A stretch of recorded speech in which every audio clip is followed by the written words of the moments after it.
올해를 마무리하면서 우리를 돌아보는 시간으로 요한계시록에 있는 7개 소아시아의 교회를 다루고 있습니다. 오늘은 6번째 빌라델피아 교회입니다. 이 빌라델피아는 기원전 2세기경 버가모 왕조의 아탈루스라는 2세라는 분에 의해서 건립된 것으로 알려져 있습니다. 타 도시에 비해서 오래된 도시로 알려지진 않았습니다. 그러니까 고대 도시가 아니고 오늘날로 말하면 신도시였습니다. 근데 왜 신도시를 건설했느냐?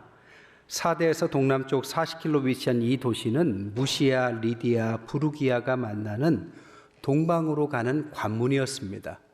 그래서 이 도시를 중심으로 해서 헬라의 문화를 전파하기 위해서 만들어졌던 계획된 도시였습니다. 그러니까 국경 지점에서 헬라의 문화와 언어를 전파할 목적으로 왕이 만든 도시. 그 이름이 필라가 사랑이고 델포스가 형제입니다. 형제를 사랑하는 자의 의미를 갖고 있었던 빌라델피아였습니다. 그러니까 확실하게 목적이 있는 도시였죠. 미국에 가시면 캘리포니아의 역사를 알고 싶으시면 미션들이라는 것을 찾아보면 됩니다.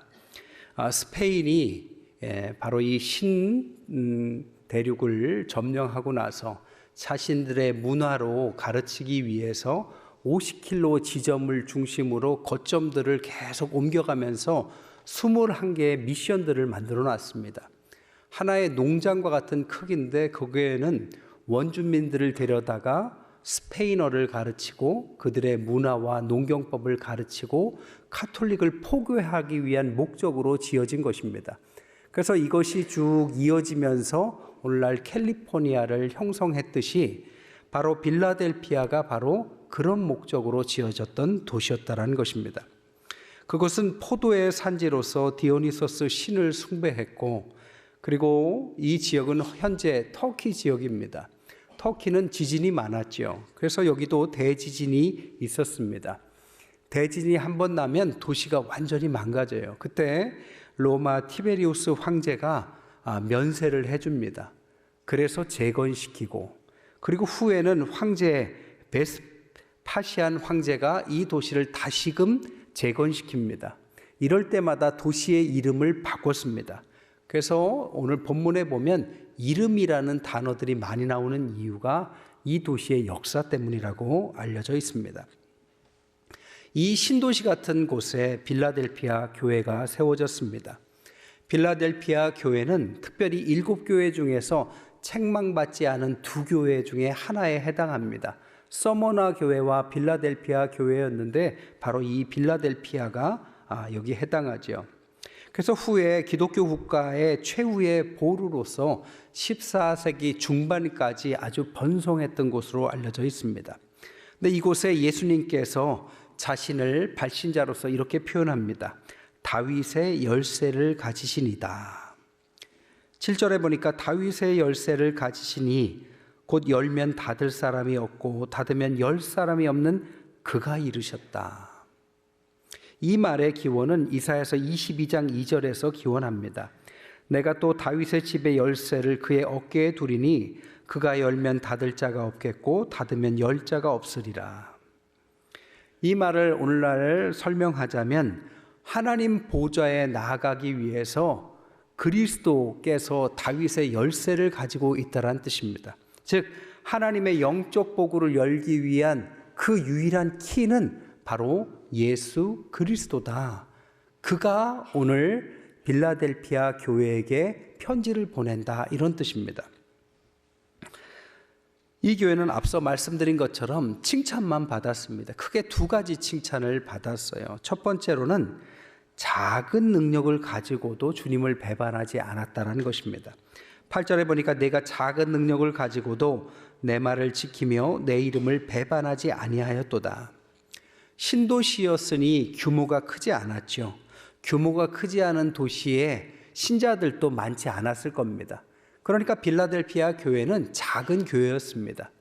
당연히 성도도 작았고 재력도 약했고 영향력도 약했습니다. 그럼에도 불구하고 이 교회는 주님의 이름으로 굉장한 일을 한 것으로 보입니다. 고린도후서 12장 9절에 보면 내 은혜가 내게 족하다. 이는 내 능력이 약한 데서 온전해진다라는 원리가 여기에 해당합니다. 그 교회는 작았지만 스스로 약하다, 우리는 부족하다, 그래서 주님만 붙들자라는 심정으로 신앙생활을 한 것 같습니다. 그래서 이 교회는 아주 주님께 칭찬을 받은 것처럼 보여요. 앞서 말씀드린 사대교회를 생각해 보세요. 사대교회는 천혜의 효세에 번성했고 박해도 없었고 교회 규모도 컸다라고 알려져 있습니다. 신전 옆에 존재했을 만큼 대단한 교회였습니다. 오히려 그것이 독이 되어서 책망을 받죠.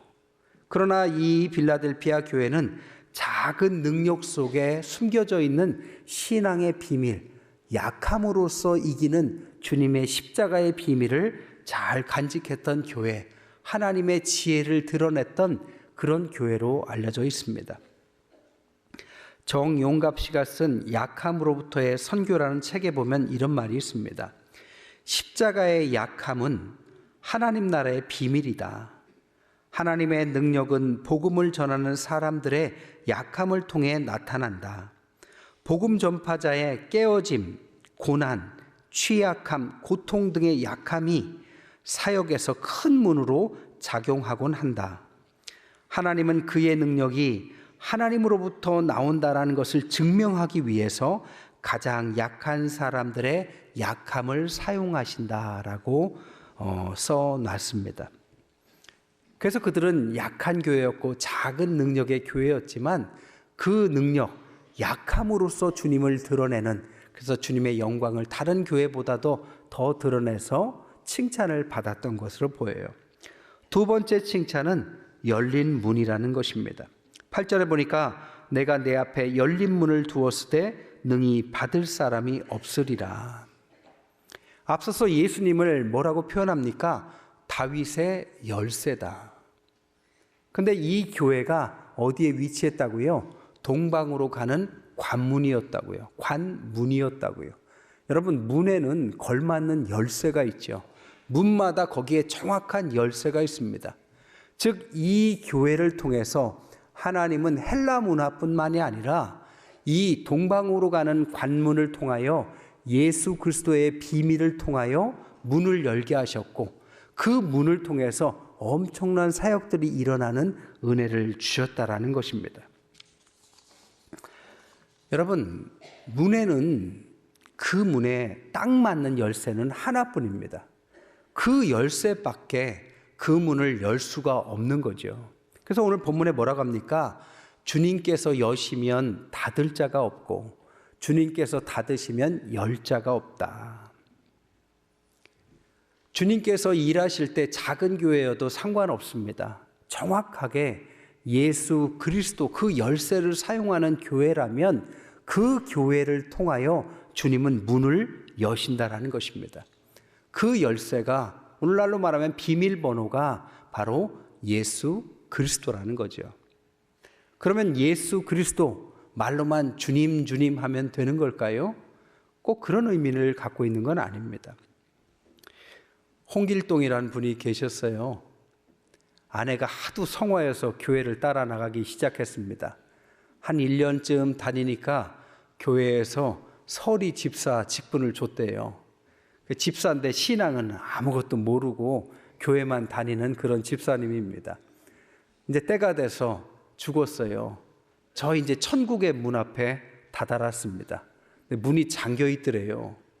근데 교회에서 어떻게 배운 게 있어야죠. 그래서 그 문을 열기 위해서 어떻게 하나 생각하다가 알라딘의 모험이라는 책이 생각난 겁니다. 열려라 참깨 아시죠? 참깨를 하면 안 될 것 같고, 그래서 말하기를 열려라 믿음 안 열리더랍니다.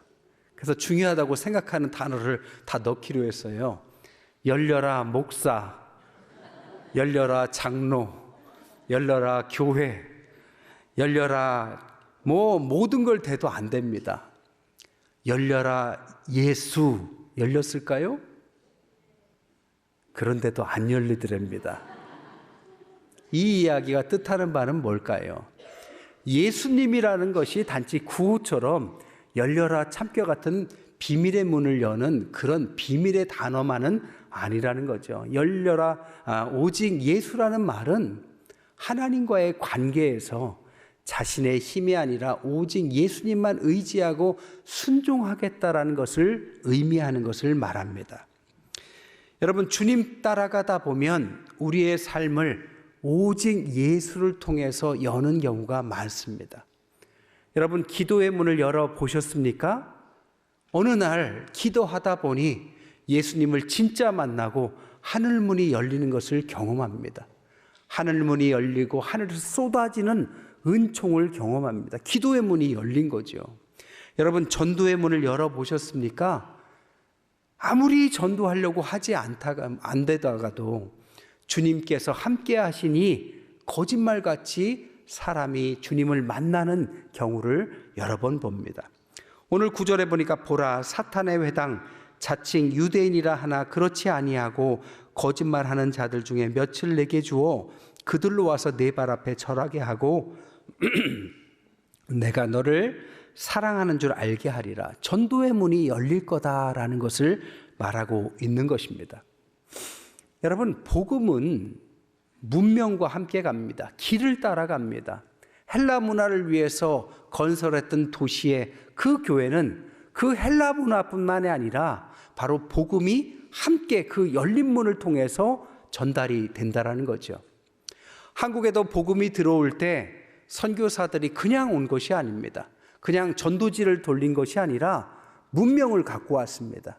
교육 문명을 갖고 와서 학교를 세웠습니다. 서구 문명의 아주 수준 높은 교육을 통해서 남녀가 동일하게 인권을 높이고 서양 문물을 하나하나 배워서 아주 훌륭한 나라의 문명을 이룰 수 있도록 도우면서 복음을 전했죠. 문명화와 복음은 같이 갑니다. 선교사들이 오면서 병원을 세웁니다. 서구 의료 문명을 가지고 오면서 한국에 병원을 세우고 환자를 돌보면서 이 선교사들이 복음을 함께 전했습니다. 그것이 100년 전 우리나라의 문을 열고 우리나라의 교회가 그렇게 형성이 된 거죠. 문명과 길과 복음은 함께 가는 것입니다. 대전이 젊은 사람들에게 어떻게 소문이 났느냐? 노잼 도시로 소문이 났대요. 대전은 재미가 없다. 노잼 도시다. 어떤 분이 번역을 해놨어요. 왜 대전이 노잼 도시일까? 그분의 해석에 의하면 대전은 다른 도시처럼 고대 도시가 아니라는 거죠. 부여나 공주는 고대 도시입니다. 고대 도읍지였잖아요. 전주만 해도 고대 문명의 그 흔적들이 많이 있습니다. 고대 도시죠. 그러나 대전은 고대 도시가 아닙니다. 대전은 언제 개발이 됐느냐? 경부고속도로와 함께 개발이 됐다라는 거죠. 위치가 한국의 중심이어서 개발이 됐고 그때부터 도시화가 돼서 큰 도시가 됐지만 이 고대 도시가 아니기 때문에 볼거리가 별로 없어서 노잼이다. 그런 이야기를 읽은 적이 있습니다. 그러나 이제 경부고속도로를 따라서 어떤 문화가 형성이 됐느냐? 전국에 밀가루를 배급해 주느라고 이 대전에서 철도에서 밀가루를 주니까 이곳이 밀가루의 성지가 됐어요. 그래서 빵가게들이 유명하고 칼국수가 유명한 도시가 됐습니다. 문화가 된 거죠. 오늘날 가장 유명한 성심당이라는 빵집이 있습니다. 빵을 가지고 이제 사람들에게 유명행세를 타서 사람들은 대전에 올 때 빵지 순례를 온대요. 성지 순례를 오듯이 빵집 순례를 온다는 뜻으로 그렇게 말합니다. 근데 이 빵집이 카톨릭의 문화를 갖고 있어요. 그래서 이름도 성심당. 여러분, 오늘날 빵을 팔지만 그 빵을 팔면서 그들은 카톨릭의 복음을 전달하고 있습니다. 오늘날 개신교보다 카톨릭이 훨씬 더 매력적으로 느껴지는 이유 중에 하나가 저는 이런 거라고 생각합니다. 여러분, 우리 교회가 대전에 있습니다. 제가 대전에 살아보니까 대전은 장점이 사통팔달한 곳입니다. 한국의 어느 곳도 3시간이면 대부분 갈 수 있어요. 그러니까 이 교통의 요지, 필라델피아 교회와 같은 곳이죠. 이곳에 문명을 전달할 수 있는 곳이라면 우리가 복음도 전달할 열린 문이 되는 곳입니다. 이곳에 우리가 여러분이 하시든 사업을 하시든 아니면 어떤 장사를 하시든 교육을 하시든 어떤 걸 하더라도 그 안에 복음을 담기 시작하면 이곳이 지역적으로 필라델피아와 같은 거점이 되고 국경이 되고 복음을 전달하는 중요한 곳이 될 줄 믿습니다. 저희 교회가 2026년에 그런 은혜가 넘치시기를 주님의 이름으로 축복합니다. 주님이 열면 막을 자가 없습니다. 평강의 문도 마찬가지입니다. 상황이 달라지지 않아도 주님께서 평강의 문을 열면 우리는 상황에 상관없이 평강을 누릴 수가 있습니다. 믿음의 문도 마찬가지입니다. 아무리 어렵다 할지라도 바랄 수 없는 중에 바라는 믿음이 있습니다. 세상이 감당치 못하는 믿음도 있습니다. 주님께서 오직 예수로 열면 아무도 감당할 수 없게 되는 거죠. 필라델피아 교회는 작았지만 그 비밀이 오직 예수라는 사실을 알았기에 주님께서 열린 문이다 라면서 축복하셨다라는 겁니다. 반면에 내가 열면 안 되는 거죠. 내가 입으로 막 연다고 열리는 것이 아닙니다. 제가 아는 어떤 선교사님은 이번에 선교지에서 경고를 받았어요. 왜 경고를 받았느냐? 선교지를 무단 이탈을 해서 저 미국 가서 있는 겁니다. 원래 아프리카 선교사를 하는 분인데 미국에 가 있는 거예요. 왜 보고도 않고 미국에 가 있냐 했더니 아이들 교육 때문에 이렇게 저렇게 하다가 미국까지 와버렸대요. 아프리카에서 선교를 하다가 얼마나 힘들까요? 아프리카의 교육시설이 얼마나 좋았겠습니까? 그러니 교육이 어려우니까 아이들 교육을 하나하나 하려고 하다 보니까 스스로 문을 열려고 하다 보니까 더 좋은 것 하다 보니까 법을 어기고 미국까지 간 겁니다. 여러분, 자녀를 사랑하고 교육의 문을 열려는 마음은 10분 이해합니다. 그러나 그 문은 주님이 열어주셔야 합니다. 자녀의 미래의 문은 주님이 열어주셔야 합니다. 아프리카에 있을지라도 주님 오직 예수의 비밀로 열면 자녀들이 잘 될 줄 믿습니다. 미국의 좋은 곳에 갖다 놔도 주님께서 닫아버리면 문이 열리지 않습니다.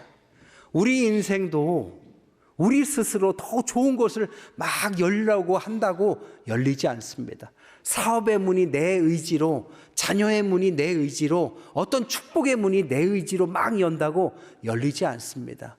오직 예수라는 마스터키로 나아가면 하나님께서 문을 열어주십니다. 그분이 열면 닫을 자가 없고 그분이 닫으면 열 자가 없는 것입니다. 부디 우리 태평 성결교회가 2026년 모든 문이 오직 예수로 열기를 주님의 이름으로 축복합니다. 이때 주님께서 이 축복을 하시면서 권면을 2가지를 하세요. 첫째, 인내하라는 것입니다. 10절에 보니까 내가 나의 인내의 말씀을 지켰은즉 내가 또한 너를 지켜 시험의 때를 면하게 한다. 여기에서 보면 인내하라 하면서 지키다라는 단어를 2번을 씁니다. 근데 앞에 있는 지키다와 뒤에 있는 지키다는 단어가 달라요. 앞에 있는 지키다란 뜻은 순종했다라는 뜻입니다. 뒤에 있는 지키다란 뜻은 지켜준다, 유지하겠다는 뜻입니다. 네가 인내를 가지고 주님 앞에 순종하고 끝까지 그 자리를 지킨다면, 작은 능력이라도 순종하고 주님의 이름으로 지킨다면 내가 네 편으로 너를 지켜주겠다라는 것입니다. 2번째 권면은 아무나 빼앗지 못하게 하리라 이렇게 말합니다. 11절에 보니까 내가 속히 오리니 내가 가진 것을 굳게 잡아 아무도 내 면류관을 빼앗지 못하게 하라. 아니 주님 주신 면류관을 누가 빼앗아 갑니까? 강탈당하는 것 누가 빼앗아 간다라는 의미 같지만 이 의미는 스스로 지키라는 뜻입니다. 아니 주님이 면류관을 주셨는데 누가 빼앗길까요? 누가 그 좋은 걸 놓칠까 싶지만 성경에 보면 놓친 사람이 많죠. 에서는 팥죽 때문에 장자의 축복을 야곱에게 빼앗겨 버립니다. 르우벤은 장자의 직분을 아버지의 침상을 더럽혀서 유다에게 빼앗겨 버립니다. 사울은 첫째 왕이라는 놀라운 축복을 가지고 사울의 별을 만들 수 있었음에도 불구하고 다윗에게 빼앗겨서 다윗의 별로 바뀝니다. 가룟 유다는 12제자라는 사도라는 역사적인 그 놀라운 면류관을 잃어버리고 마띠아에게 그 자리를 빼앗깁니다.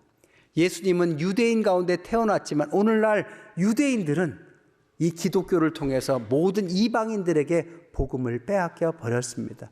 아무리 좋은 걸 줘도 본인이 그 가치를 알지 못한다면 빼앗길 것입니다. 그 가치를 알고 끝까지 지키고 빼앗기지 마라. 그러면 약속하겠다라는 한 가지 약속을 주세요. 그 약속이 뭐냐? 하나님 성전의 기둥이 된다라는 약속입니다. 12절에 보니까 이기는 자는 내 하나님 성전의 기둥이 되게 하리니 그가 결코 다시 나가지 아니하리라. 앞서 말씀드렸듯이 이 지역은 지진 피해가 여러 번 있었던 곳입니다. 지진이 일어나면 건물이 무너져 버리죠. 그래서 어느 것보다 기둥이 중요합니다. 이 무너질 것 같은 여러 신앙의 어려움들, 교회도 작고 능력도 작고 성도도 작고 여러 영향력도 작지만 기둥과 같이 그 교회를 지키는 일꾼들, 이 의미를 성전의 기둥이다라는 약속으로 주신다라는 것입니다. 그러면 뭘 주시느냐? 내가 하나님의 이름과 하나님의 성, 곧 하늘에서 내 하나님께로부터 내려오는 새 예루살렘의 이름과 나의 새 이름을 그의 위에 기록하리라. 세 개의 이름을 받는데 하나님의 이름, 하나님의 소유란 뜻이고요. 하나님 도시의 이름, 하나님 나라의 백성이 될 거란 뜻이고, 주님의 이름, 예수님과 함께 왕노릇하겠다라는 동행의 의미입니다. 이런 축복의 약속, 교회의 기둥이 되면 하나님께서 지켜주시고 버티게 하시고 하나님의 거룩한 백성으로서의 이름을 떨치게 하겠다라고 이 말씀은 마칩니다. 말씀을 정리할게요. 이여령 교수께서 쓰신 짧은 이야기 긴 생각이라는 책에 보면 재미있는 이야기 하나가 나와요. 한국의 섬이 3,000개가 넘는다고 합니다. 그 중에 이런 섬이 있대요. 그분에 의하면 불행한 일, 살기 힘들 때, 절망할 때, 자신의 꿈이 산산조각이 날 때, 그럼에도 불구하고 살아갈 소망을 주는 섬이 하나 있다. 그 섬 이름이 뭔지 아세요? 그래도라고 합니다. 물론 찾아보면 없어요. 그분이 창작해놓은 말입니다. 아무리 어려워도 오늘 빌라델피아 교회는 큰 교회가 아니었습니다. 강한 교회도 아니었습니다. 영향력 있는 교회도 아니었습니다. 그래도 그들은 오직 예수라는 그 다윗의 열쇠를 통해서 문을 열었습니다. 그 문을 열고 주님의 거룩한 그 시대의 든든한 기둥이 되어서 그 시대를 지켰고 주님의 이름으로 온 세상에 놀라운 역사를 만들어냈습니다. 우리 사랑하는 태평의 모든 성도 여러분, 부디 다른 것으로 문을 열려고 하지 마십시오. 여러분의 삶이 아무리 어렵고 질병이 있고 삶이 막혀 있고 경제적으로 어렵고 사업은 안 되고 직장이 구해지지 않고 대학이 어렵고 무언가 뜻대로 되지 않는다 할지라도 그래도 사람의 힘으로 열려고 하지 마시고 오직 다윗의 열쇠, 오직 예수의 이름으로 여러분의 삶의 비밀을 여시고 열린 문을 통하여 하나님의 놀라운 기둥과 같은 삶이 되시기를 주님의 이름으로 간절히 축원드립니다.